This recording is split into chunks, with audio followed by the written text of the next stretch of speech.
Dadperfectrevenge. My son-in-law didn't know I owned 60% of his construction company when he slid that nursing home brochure across his marble dining table. To him, I was just George Parker, the old mechanic in worn overalls who embarrassed his wife at fancy parties. He had no idea I was worth $2.8 billion. Then he made the mistake of threatening to have me declared mentally incompetent if I didn't sign over my auto shop. That envelope he pushed toward me, it was about to become the biggest mistake of his life. Let me back up and tell you how we got there. My name is George Parker. I'm 67 years old, and I learned something important over the decades. Sometimes the most dangerous weapon an old man can carry is being underestimated by everyone around him. For the past 15 years, ever since my wife Martha passed, I've been living in the small house behind my old auto shop on Maple Street. Most folks see a retired mechanic who gets by on Social Security and maybe some savings. They see the grease still. Under my fingernails, the work boots I've had for 10 years. The pickup truck that's seen better days. What they don't see is the business empire I built quietly, one smart investment at a time. It started back in 1982, when I was still running Parker's Auto Repair full-time. I was 23 years old, married Martha the year before, and we were scraping by on what the shop brought in. But I had a good head for numbers and noticed something interesting. The city was expanding eastward and nobody was paying attention to the industrial properties in that direction. I bought my first warehouse for $15,000 using our savings and a loan against the shop. Martha thought I'd lost my mind. The building was a wreck. Broken windows, leaking roof, no heat. But I could see its potential. I spent evenings and weekends fixing it up myself. Plumbing, electrical work, new roof, fresh paint. Within 2 years, I rented it to a small manufacturing company for triple what my mortgage payments were. That's when I understood the real secret to building wealth. Buy low, add value through your own work, hold long term. While other guys my age were buying new cars and bigger TVs, I was reinvesting every extra dollar into more properties. By 1985, I owned 4 warehouses and 2 apartment buildings. Martha had come around to my vision by then. She started keeping the books and helping me research potential purchases. We'd drive around on Sundays, looking for for sale signs on properties that others had given up on. The key was staying invisible. I created GP Holdings in 1987, just a simple corporation that bought and managed real estate. Nobody connected the company to George Parker the mechanic. To my customers, I was just the guy who fixed their transmissions and changed their oil. To my tenants, GP Holdings was some faceless investment company that kept the buildings in good repair and the rents reasonable. The real breakthrough came in 1990, when the savings and loan crisis hit. Banks were dumping distressed properties for pennies on the dollar. While everyone else was panicking about the recession, I was buying up prime real estate at fire sale prices. Office buildings, shopping centers, undeveloped land, anything with good bones and better location. Martha and I developed a system. She'd research the properties, run the financial projections, handle the legal paperwork. I'd do the physical inspections, oversee renovations, manage the contractors. We never borrowed more than we could afford to lose, never got greedy, never cut corners on quality. By 1995, GP Holdings owned 23 properties across 3 counties. The monthly rental income was more than most people made in a year, but we lived the same modest lifestyle we always had. Martha still clipped coupons. I still wore work clothes from Sears. The only difference was the growing bank balance and the increasing property values. Linda was born in 1992 when I was 25 and Martha was 24. We'd been trying for years, and when she finally arrived, she became the center of our universe. Martha quit her job at the bank to stay home with the baby, and I took on more automotive work to make up for the lost income. Nobody knew that the guy changing their brake pads was quietly becoming one of the biggest property owners in the region. The dot-com crash of 2000 was another goldmine for patient investors. Technology companies were folding left and right, leaving behind high-quality office space and industrial facilities. I bought a 200,000 square foot distribution center for $800,000, a building that had cost $4 million to construct just 3 years earlier. But the biggest opportunity came in 2004. Stone & Associates Construction had been in business for 30 years, built by Harold Stone Sr. from a small residential contractor into a major commercial builder. The problem was Harold's gambling habit and his terrible judgment about which projects to bid on. By 2004, the company was drowning in debt. From 3 failed developments and Harold's personal losses at the casino, Richard Stone was 24 then, fresh out of Northwestern Law School, trying desperately to save the family business. The company needed $3.2 million immediately, or they'd lose everything. Their equipment, their ongoing contracts, their reputation. Every bank in Chicago had turned them down. That's when Harold's attorney contacted me. Well, contacted GP Holdings. They needed a silent partner, someone willing to inject capital in exchange for majority control, but no operational involvement. Harold would remain president, Richard would handle legal affairs, but GP Holdings would own 60% of everything. I spent 2 weeks going through their books, inspecting their equipment, reviewing their contracts. Stone and Associates had good people, solid relationships with subcontractors, and expertise in commercial construction. Their only problem was management and cash flow. For $3.2 million, I could own most of a company. That did $50 million in annual revenue. Martha and I talked it over for 3 days. It was by far our biggest investment, and unlike real estate, we didn't really understand the construction business. But the numbers made sense, and Harold seemed genuinely committed to turning things around. I wrote the check on March 15, 2004. GP Holdings became the majority owner of Stone and Associates Construction. Harold kept running day-to-day operations, but every major decision required approval from the mysterious silent partner he'd never met. The turnaround was faster than anyone expected. Within 6 months, the company was profitable again. Harold had stopped gambling and started focusing on the business. Richard proved to have a good eye for profitable contracts and kept them out of legal trouble. By 2006, annual revenue had grown to $75 million. That's when my daughter Linda met Richard Stone at a charity fundraiser. She was 29, working as a surgical nurse at Northwestern Memorial. He was 31, confident, successful, driving a BMW and wearing suits that cost more than most people's monthly salary. Linda had never dated anyone like him. I'll admit, I had my doubts about Richard from the start. There was something about the way he looked at people, like he was calculating their value to him. When Linda brought him to Sunday dinner for the first time, he complimented Martha's pot roast, but didn't eat much of it. He kept checking his phone and talking about deals he was working on, clients he was meeting, places he needed to be. But Linda was glowing. She laughed at his jokes, hung on his stories about important people he knew, seemed impressed by his talk of country clubs and business trips. After Martha died in 2009, seeing my daughter smile again was worth keeping my mouth shut about my concerns. The wedding in 2010 was everything Linda dreamed of. Richard insisted on the Westfield Country Club, a $200 per plate reception, flowers flown in from California.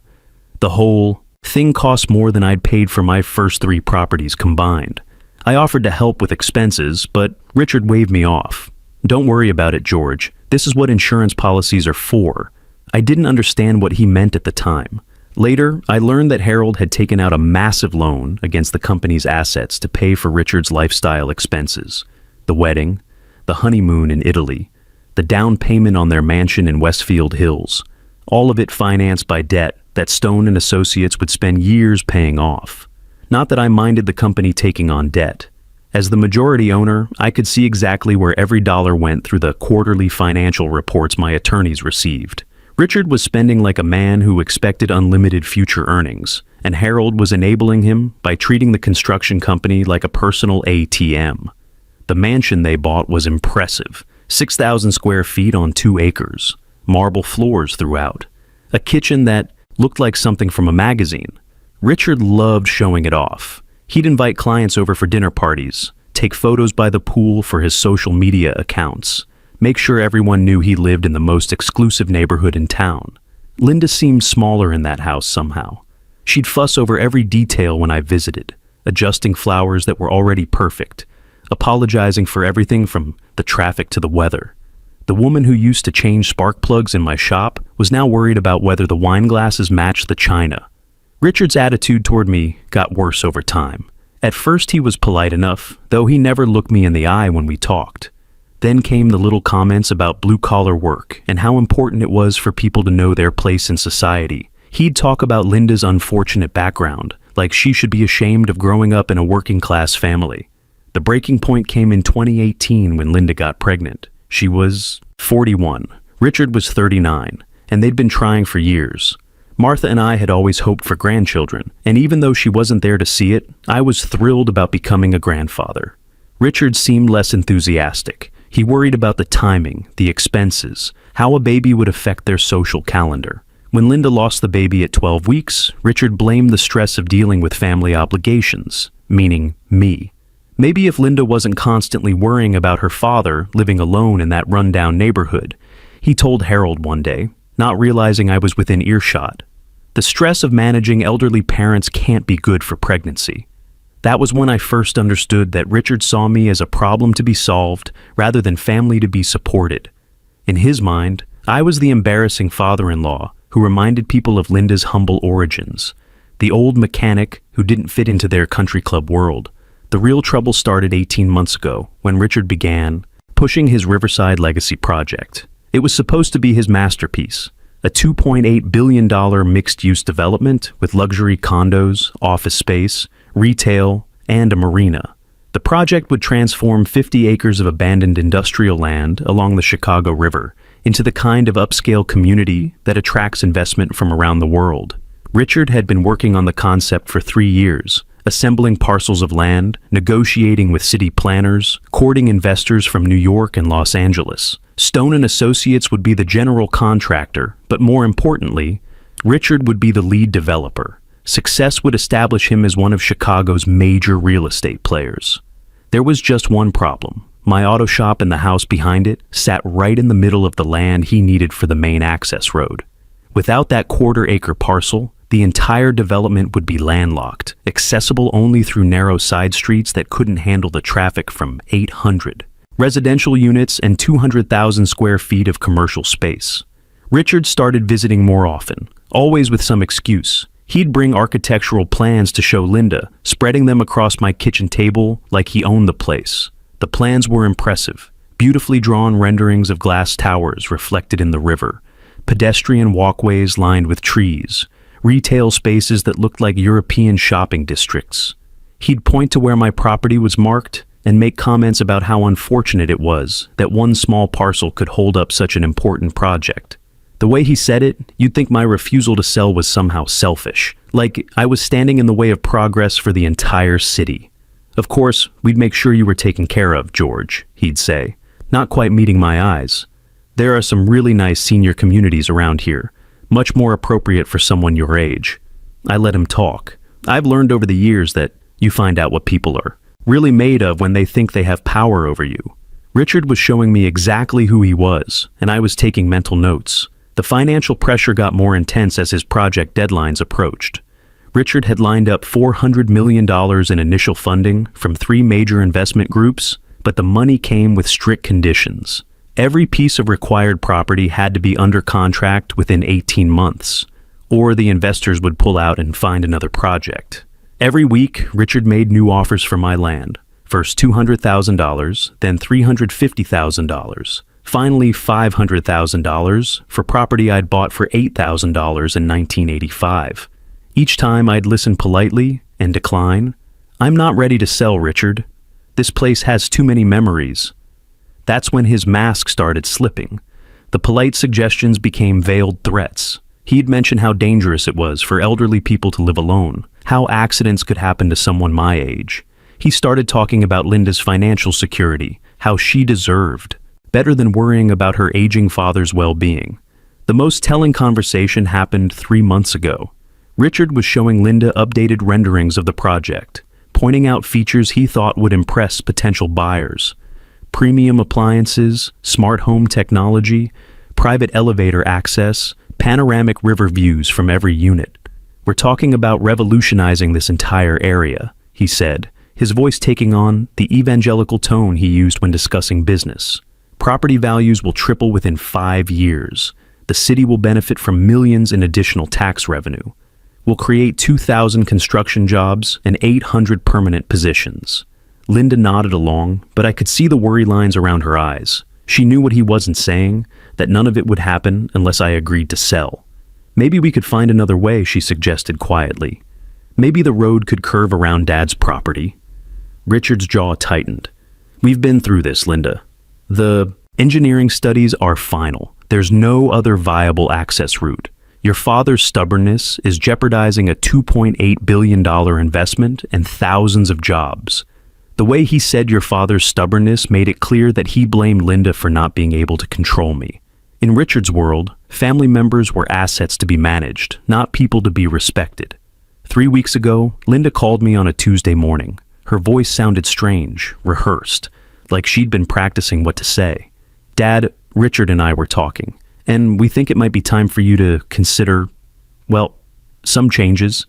You're getting older, and we worry about you living alone in that big house.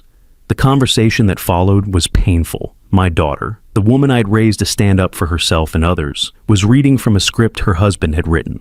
She talked about quality of life and professional care and peace of mind for the family. She never once asked what I wanted. There's this lovely place called Oak Haven Senior Living, she said. Richard's parents toured it last week, and they think it would be perfect for you. I knew right then that Richard had played his final card. He was using my own daughter to manipulate me into giving up everything I'd worked for. The sad part was, Linda probably believed she was helping me. After I hung up, I sat in Martha's old rocking chair and thought about the situation. Richard needed my property to complete his development deal. Direct purchase offers hadn't worked. Veiled threats hadn't worked. Now he was trying emotional manipulation through Linda, probably hoping that my love for my daughter would override my business sense. What Richard didn't understand was that I'd been playing this game longer than he'd been alive. I'd seen plenty of young hotshots who thought they could put pressure older investors into bad deals. The key was patience. Let them overplay their hand, then strike when they least expected it. The dinner invitation came last Friday. Linda called again, still with that careful, rehearsed voice. Dad, we'd love to have you over this evening. Richard's parents are in town, and we thought it would be nice to have everyone together. A family meeting. I knew what kind of meeting this would be, but I said yes anyway because sometimes you have to walk into the trap to spring one of your own. I put on my best shirt and the watch Martha had given me for our 25th anniversary. If this was going to be a showdown, I wanted to look the part. Richard answered the door with his practiced smile. George, right on time. Come in, come in. The dining room was set like something from a magazine. Crystal glasses, china plates, silverware that probably cost more than my monthly grocery budget. Harold and Margaret Stone were already seated, looking like they were attending a board meeting rather than a family dinner. Linda hovered near the kitchen, adjusting and readjusting napkins. She kept glancing at Richard, like she was waiting for permission to speak. The meal was expensive. Lobster, filet mignon, wine that Richard made a show of opening while explaining its vintage. But I could feel the tension building. Harold kept checking his watch. Margaret barely touched her food. Richard drank more wine than usual. Finally, over dessert that nobody was really interested in, Richard cleared his throat. George, we asked you here tonight because we've been concerned about your situation. As a family, we think it's time to discuss your future. He reached under the table and pulled out a glossy brochure, placing it next to my untouched tiramisu. Oak Haven Senior Living was written across the cover, with photos of elderly people playing chess and gardening. We've done extensive research, Margaret added, leaning forward with fake enthusiasm. Oak Haven has an excellent reputation. Full medical care, social activities, meal service. You'd never have to worry about maintaining that old house again. I opened the brochure, already knowing what I'd find. This wasn't the luxury senior community Richard had probably described to Linda. This was a state-subsidized facility, the kind of place families use when they want to warehouse their elderly relatives cheaply. Harold produced a manila folder, thick with legal documents. The paperwork is straightforward, he said, in the tone of a man used to getting his way. Power of attorney, consent to sell the property, healthcare directives. We can handle all the details for you. Richard leaned back in his chair, his confidence growing as he watched what he thought was an old man being cornered. The truth is, George, the family can't keep subsidizing your property taxes and maintenance costs.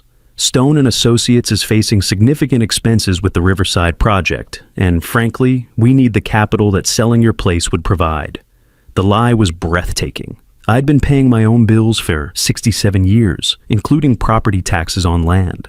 That was now worth 50 times what I'd originally paid. But Richard delivered the fiction with such conviction that I almost had to admire his performance.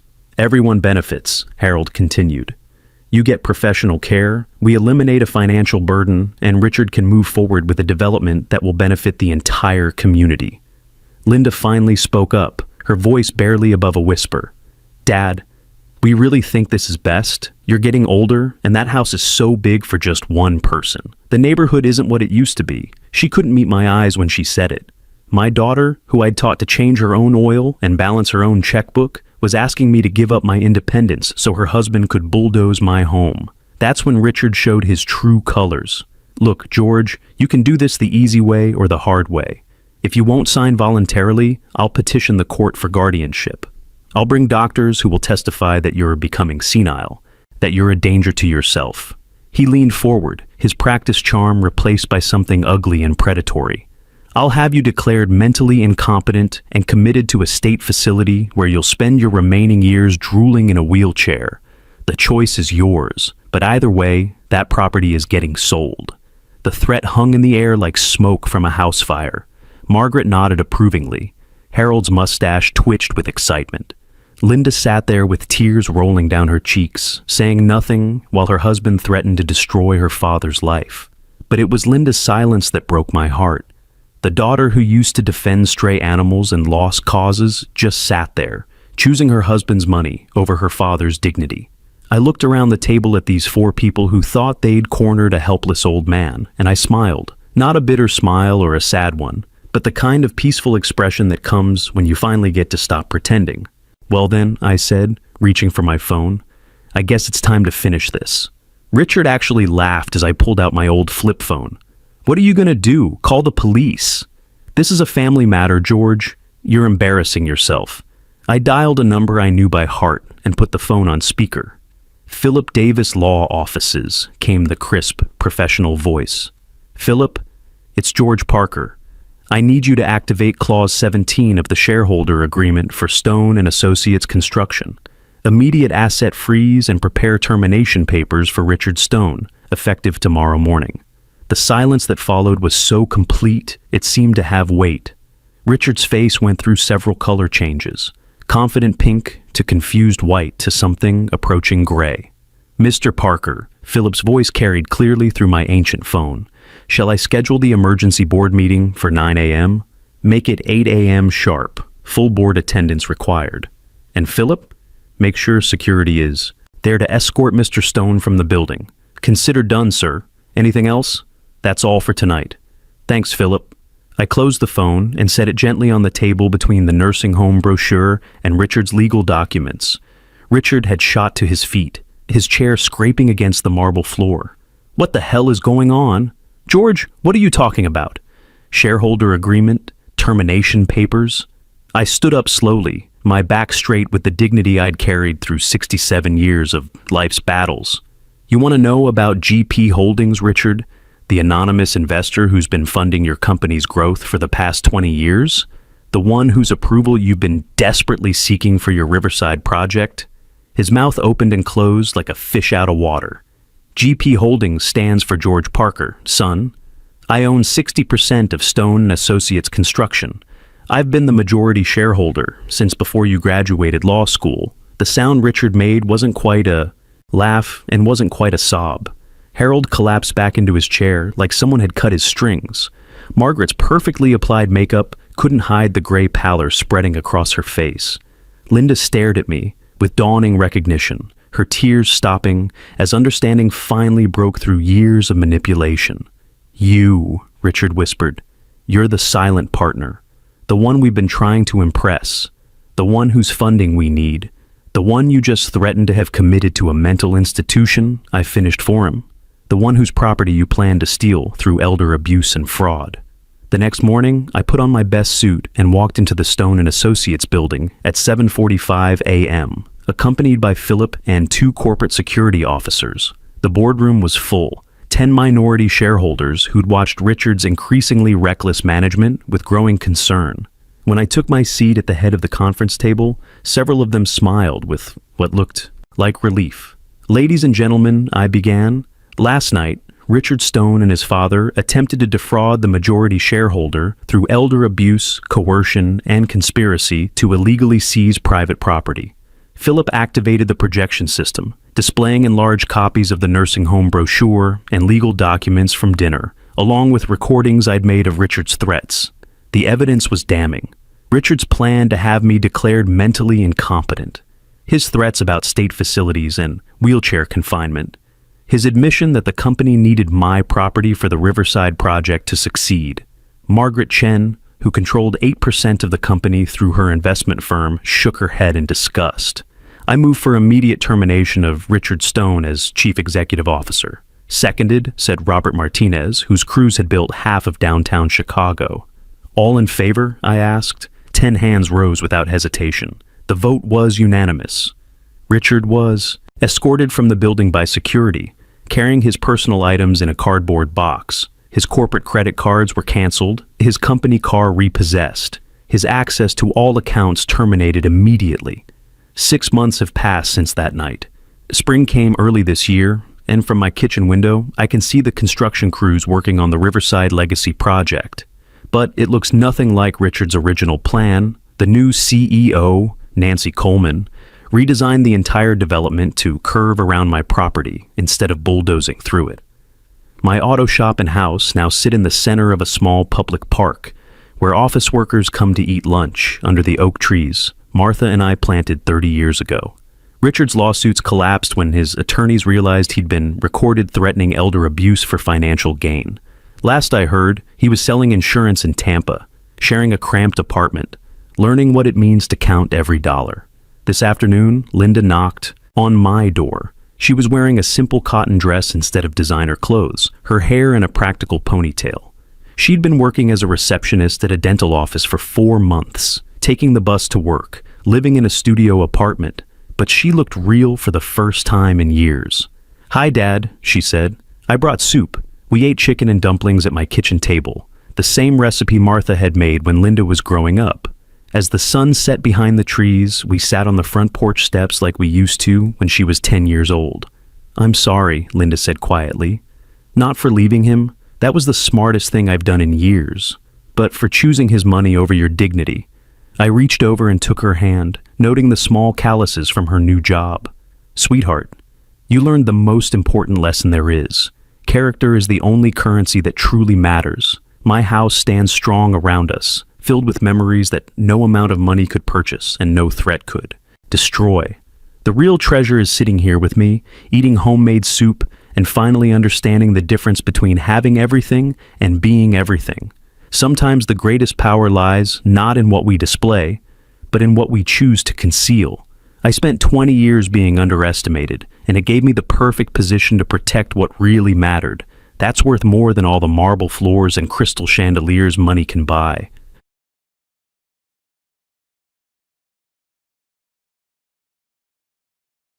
Dad